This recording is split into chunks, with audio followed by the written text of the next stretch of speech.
அடுத்த நாள் காலையில் வண்டி அனுப்பிச்சு அவர் கூப்பிட்டு வந்தோடனேயுமே அவருக்கு அட்வான்ஸ் எல்லாம் கொடுத்துட்டு அதுக்கப்புறம் நான் அவர் முதல்ல சொன்னேன், நீ நான் அப்போல்லாம் சாப்பிட்றது ஸ்டாப் பண்ணிக்கிட்டு நான் ஒழுங்காக வேலை பார்த்தா தான் வீட்டுக்கு அப்படிங்கிற பொசிஷனில் வந்திருக்கேன் அப்படின்னு. அப்புறம் நான் அட்வான்ஸ் எல்லாம் கொடுத்துட்டு குவார்ட்டர் பாட்டில் எடுத்துகிட்டு வச்சேன் முன்னால். என்னென்னு இது மத்தியானம் வரைக்கும் நீங்கள் டிஸ்கஸ் பண்ணுறீங்க, மத்தியானம் சாப்பிட்றீங்க, அருமை எவ்வளோ சாப்பிடணுமோ சாப்பிட்டு படுங்க, 4:30-5 மணி வரைக்கும் தூங்குங்க, 5 மணிக்கு எழுந்திரிச்சு மறுபடியும் டிஸ்கஸ் பண்ணுவோம். நைட்டு போகும்போது இதே மாதிரி ஒன்று கொடுக்குறேன், நீங்கள் போய் நிம்மதியாக சாப்பிட்டு வீட்டில் படுங்க, காலையில் வரும்போது ஃப்ரெஷ்ஷாக இருங்க.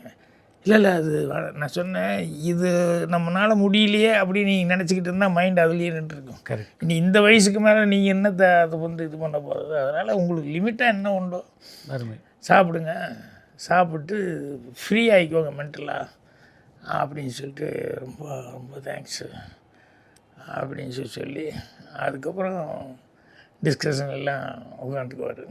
நல்லா ஃப்ரீயாகவும் பேசுவார். சிலதெல்லாம் அவர் தான் சில இடங்கள் சொன்னது. ஒருகி யோசியில் வந்து கதையெல்லாம் பண்ணி நம்ம பேசிகிட்டே இருக்கிறோம், டிஸ்கஷனே பண்ணிட்டுருக்கோம். இன்டர்வியூலப்போ எல்லாம் வந்துட்டு இருந்தது. இன்டர்வியூலப்போ திடீர்னு ஒரு நாள் அவர் சொன்னார், சார் நீங்கள் என்ன பண்ணுவீங்களோ எனக்கு தெரியாது, இவனுக்கு வந்து இந்த பேசாத லவ்வபுள் இடியேட் இவன் அப்படின்னு சொல்லிட்டு அவர் தான் அந்த வேர்டெல்லாம் சொன்னார், லவ்வபுள் இடியேட் அப்படி இப்படின்னுலாம் சொல்லி. அந்த ஹீரோன்னா அவர் தான் சொன்னார், சார் அவனுக்கு கடைசியில் வாய் வருது சார், ஆக்சிடெண்ட்டாக போனது தானே, கடைசியில் பேச முடியும் வருது, ஆனால் அவன் பேச விரும்பலை சார் யாருக்கிட்டையும்.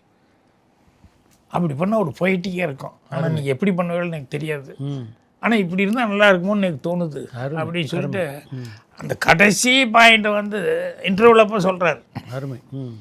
அப்புறம் எனக்கு இது வித்தியாசமாக தான் இருக்குது, வாய் வந்து ஒருத்தன் பேசலை அப்படின்ட்டு இருந்தால் கொஞ்சம் டச்சிங்காகவும் இருக்கும், ஒரு பொய்ட்டியாகவும் இருக்கும் அப்படின்னு. அப்புறம் அதை நோக்கி நான் ட்ராவல் பண்ண ஆரம்பித்தேன், ஸ்க்ரீன் பிளே. சூப்பர். அப்புறம் பண்ணி அதுக்கப்புறம் கரெக்டாக அந்த இடத்துக்கு கொண்டு வந்தேன்.